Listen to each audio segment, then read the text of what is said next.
See what I try and tell you. In this country, you got to get the ladder first. Then when you get the ladder, then you get the power. You get the power, then you get the lights. When you get the lights, that's when you get the woman. That's why you got to make your own moves. Hey guys, welcome back to the channel. Hope you enjoyed my little Scarface parody there. And if you didn't know that was a Scarface parody, and you don't know what Scarface is, pause my video, go watch the movie Scarface, and then come back. It's okay, I'll wait. Now that we're all up to speed, I think it's pretty clear what we got going on here. It's time for some shop lighting upgrades. Anybody that knows anything about residential home electrical code and actual electrical installation is going to see this giant pile of extension cords and corded LED lights and outlet strips and all that crap and just completely lose their minds. It's okay, guys. You can lose your mind, but it'll be okay, I promise. What the situation here is if you are new here and you haven't heard me say it before, I rent the house I'm in. This is not my garage. I can't just start running wiring and lights and stuff like that. I have to do stuff that's temporary. Plus, I am not a wealthy man. And that's not to say that I'm poor or that I don't earn a good living for my everyday job or anything like that. But price points on things matter.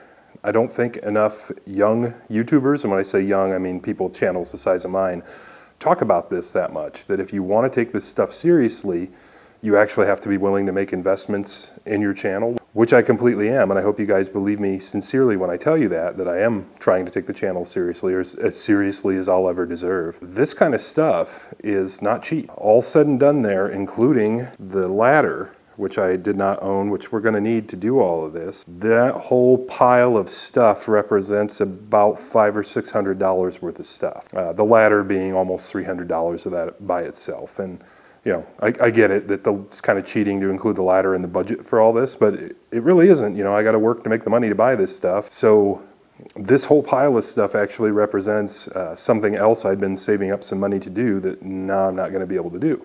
And that's all right. But I want to let you guys know I'm serious about this, and the only thing I would ask you to do in return is what everybody says, you know, like, comment, subscribe, all that good stuff. And the reason that's important is because a lot of us out there are making investments like this and taking it seriously, and eventually we would like that to come back to us. You know, we're putting the good karma in, we're hoping to get the good karma back out. That's the end of that rant, guys. As always, you guys know I appreciate every single view I get and always will. I should also mention that in the number I just threw out, that also includes some other lighting that's actually up already that we're already using because I flat out wouldn't have been able to even make this video if I didn't do something. I know the lighting on the channel is terrible. Let's talk about what this giant pile of crap actually is. What we've got going on here is, if you guys watched my Goofy Crap in the Harbor Freight catalog video, which has strange reactions, I pointed out, why would you buy an LED light from Harbor Freight when you can buy them from Sam's Club, these Honeywell lights that are cheaper and more powerful? And I said, I ordered two. And I wasn't BSing. I don't do that on this channel, or if I do, I'm joking, I'll let you know. There's 4 of them. I bought 2 2-packs. I bought 2 just to try them out, and I liked them. The camera responds fairly well to them as long as we're not like super close in. And then I ordered an additional 2. And then they had a tripod light, which is, that's the top element of the tripod light, for like 20 bucks. So those lights right there were 80 bucks, and that guy was another 20. So we got 100 bucks in lights right there. And the plan here is that each one of those guys is going to go in each corner of the garage. So when we're, you know, filming under a hood or something, because a vehicle is always at one end of the garage or the other, that we're not just in a dungeon over there doing it. And then those 2 guys up there off the tripod lights, we're actually going to take them off that tripod, and we're going to zip tie those guys up to the garage door opener, which sounds super ghetto, but trust me, we're going to do it in the most non-ghetto way possible. So then we're going to have 5,000 lumens right in the center of the shop. Plus I think each of these are 4,000 or something. I'll for sure put it in the notes. But then we got to have a way to provide power to all this crap. And the only outlet options I have in the shop is, like practically everybody on the planet, I have one up there that runs the garage door opener that is completely useless for anything else. Then you'll walk over yonder here, and there's one back there on that wall. And then we go to the other side of the shop, and there's one up there on that wall. And that's it. So there's absolutely nothing on the back wall of the garage here to run power from. There are no outlets at all on that wall. That's why this extension cord over here is all jerry-rigged to that opposite side angle to run my radio and, you know, battery chargers and crap like that. So That's what we got to work with. And all of those outlets are powered off of one, probably 20 amp breaker down in the basement. I haven't actually looked at the size, but all the outlets are wired up with 12 gauge, so it's probably 20 amp. So power conservation out here is very important as well. So before I did any of this, I made sure I did my homework to make sure everything I'm going to do here, and therefore everything I'm going to show you, I'm doing as safely as I possibly can. Right now I've got one of those guys plugged in, and on camera it doesn't look all that bright, but trust me, it's the real deal. I've got it plugged into the kilowatt, and the kilowatt is reporting that that is 1/3 of an amp. And let's assume in the summertime, that could possibly go up. So we'll call it 1/2 an amp, okay?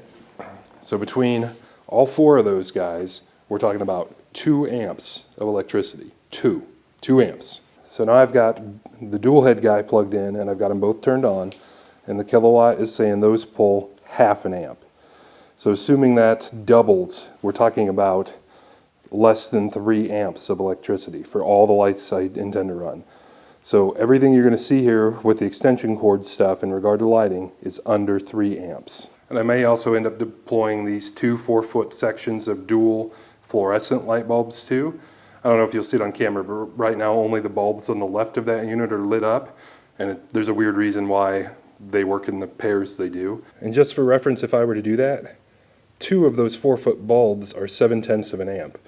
So that would be another 1.5 amps if I were to run those. So if I were to do that, my current worst case scenario for lighting in the shop off of the wall outlet circuit, not even including the lighting circuit, is 5 amps. 5 on a 20 amp breaker. So we should be fine. And 5 amps through these extension cords is not going to be any problem at all, and I'll show you why. All of the actual extension cords you see here are all 12 gauge wire. So they're the same gauge of wire that's in the house. There are reasons why you'd want to use an even larger wire than what's in the house for extension cords in some cases. And in the future, we are going to have an extension cord talk video. But this is not one of those times. The primary reason you would want much heavier gauge than whatever you're plugging into is just for distance. Because over distance, you can create problems. But anyway, that's for another video. What each one of those guys are, is those happen to be 50 foot, because it was the best deal, Southwire extension cords. And again, in the Goofy Crap in the Harbor Freight catalog video, I told people don't go to Harbor Freight and buy their expensive Chinese extension cords. These are made in US 50 foot 12 gauge Southwire cords with illuminated ends, which by the way, I'm only now realizing are going to draw power on their own. We're like, I think 23 or 25 bucks a piece. I don't believe I actually need 50s, but I think it's realistic that I could have needed like 30s because of how I want to try and run this. So I didn't want to step down to like 25 and maybe run out of distance, and they don't sell a 30s. So I just went ahead and got 50s, especially since they're not that expensive. And a 50-foot extension cord is actually of use to me later on when I move out of this house. A 50-foot 12-gauge cord is always going to be handy to have. And not only are these guys 12 gauge cords, they're SJTW cords, which means they have a really heavy outdoor rated insulation on the outside of them. And it probably means even more than that I don't understand because I'm not an electrical engineer. Those guys are basically super premium cords, or about as best as you can do without stepping up to 10 gauge, which would be way overkill for what we're doing here. Likewise, these triple taps we're going to end up using are also 10 gauge SJTW. This guy over here is not SJTW, but is still 12 gauge, and he's going to be used for a different purpose altogether, which we'll talk about more in just a second. All of those big giant extension cords are going to plug into this guy. This guy is not 12 gauge, this is probably 14 gauge, but the length from this cord to the outlet is probably 6 feet. It's not going to go very far. It's going to have 5 amps going through it, which we've measured and concluded.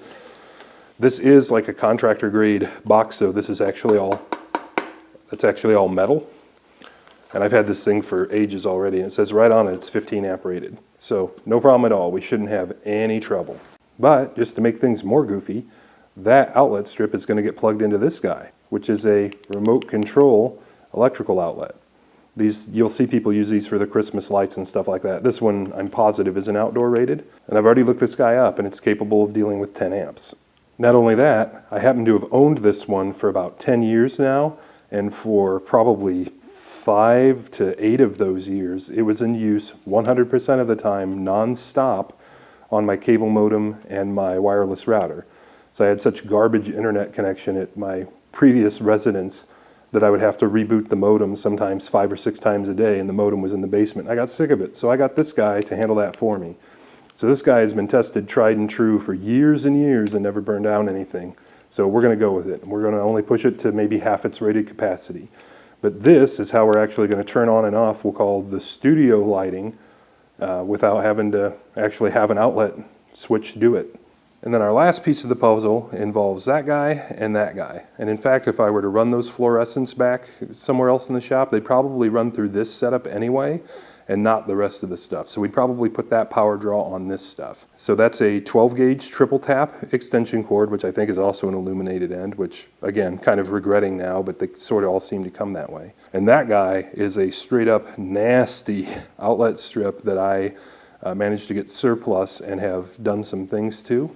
When old Max was still just a young K-Cup, he worked in a data center.